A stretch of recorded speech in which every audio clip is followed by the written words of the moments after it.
I might overdo this one, but whatever. Emotion. Emotion is the thing that is most fundamentally tied to a human being. Being a human means that we need to have emotion. That's basically it. Everything that we find entertained, any kind of pleasure, any kind of daily activities, any of our goals, our purpose, all of it is tied to emotions. That is how important emotion is to our life. Without emotion, we are nothing. Think about that.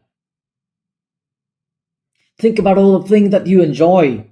It's all because it generates some kind of emotion in you, such as the pleasure that you have when you go and hang out with your friends, the fun, the excitement that you have when you laugh at the jokes of your friends, and also the pleasures of scrolling through social media or watching an entertaining views or cinematic movies, playing games. These things create emotions, albeit fears, excitement, pleasure, happiness, sorrow, like they are everything. And everything that catch our attentions, everything about art, everything about things that we view as beautiful, as handsome, or maybe as pretty, all that are not really handsome or pretty, but all that are fundamentally tied to emotions. Like a piece of art, a famous piece of art, review how how articulate and how do I say that? How deep the emotion is. I forgot the rhyme. Okay, I forgot the vocab. How deep the emotions and how much efforts the artist and how much talented an artist have poured into his work. And whenever someone speech grabs your attention, it's because not only because of their fluency or their other kind of skills, it's also because of the emotion that they carry inside them. Emotions itself inherently and fundamentally make everything easier to comprehend because human is our nature. I There was a period when I thought that emotions is a blockage and is a wall that hinder my progress towards my goals or toward my ambitions, because having emotions means that you're irrational. You're not rational when you're emotional. Think about the times when you see in people when they're angry, when they're sorrow, they do all sorts of irrational things. Even the leader of countries, even the leader of groups of big companies, they all do irrational things when they are angry, or when they're angry, when they're angry, and people become much easier to manipulate if they are in some kind of mood. Like people would likely to buy more stuff when they're happy or when they're excited, and people would likely to have negative behavior or negative words about something when they're in a bad mood, when they are just unhappy about their situations. It's just how it is.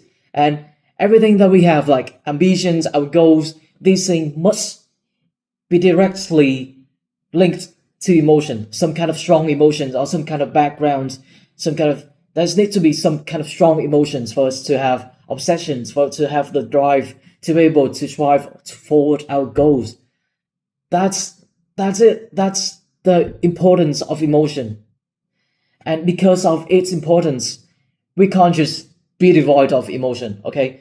We can't just suppress all of our emotions and put it in a way and trying to be all rational and kind of stuff and become robotic and move toward our goals. I mean, it does work in the short term, and STEM's subject are things that logical thinking doesn't really require emotions. But but I'm gonna tell you, no normal human being can suppress their emotion all day in the long term. If they want to be healthy, because we are social being, and being socials means that we gotta be emotional. so I think that one of the most important skills that we need to learn is emotion regulation. We need to be able to keep our emotion in check, to be able to be rational in urgent situations, to not let our emotions hinder our goals or our actions, or the most importantly, our decision. But also, we also need to be able to utilize our emotion. We need to use it in a proper way to maybe communicate our feelings, to have obsessions, or to have the drive, have the motivation to be able to walk toward our goals. Or you simply need emotions to be able to do any kind of art, or maybe become dedicated in a certain field. It's just we just need to regulate emotions when we need to do rational stuff, but also we need to be emotional we need to when we socialize and when we do some things that related to arts, or maybe to communicating. So that's the social stuff. So I noticed that I usually talk in a monotone like this, and I myself even feels bored when I heard myself talking that way. So I decided to really just say something emotionally, like just trying to open up my range of emotion, like just emotion like this, and I'm just gonna turn my voice up and down to get intonations and emotion. Like after reflecting, I realized that intonation doesn't come from efforts, like just saying things louder, doing saying things louder in a monotone doesn't really help. Like just only when I become emotional and be able to convey my emotion through my speech, maybe would I become persuasive. Yeah, that's a pattern that I noticed from lots of speakers that I admired and lots of people and presentations. And I would like to be able to convey my feelings and also to be more persuasive. That's it for video. That's it for day 16. See myself and you guys today 17.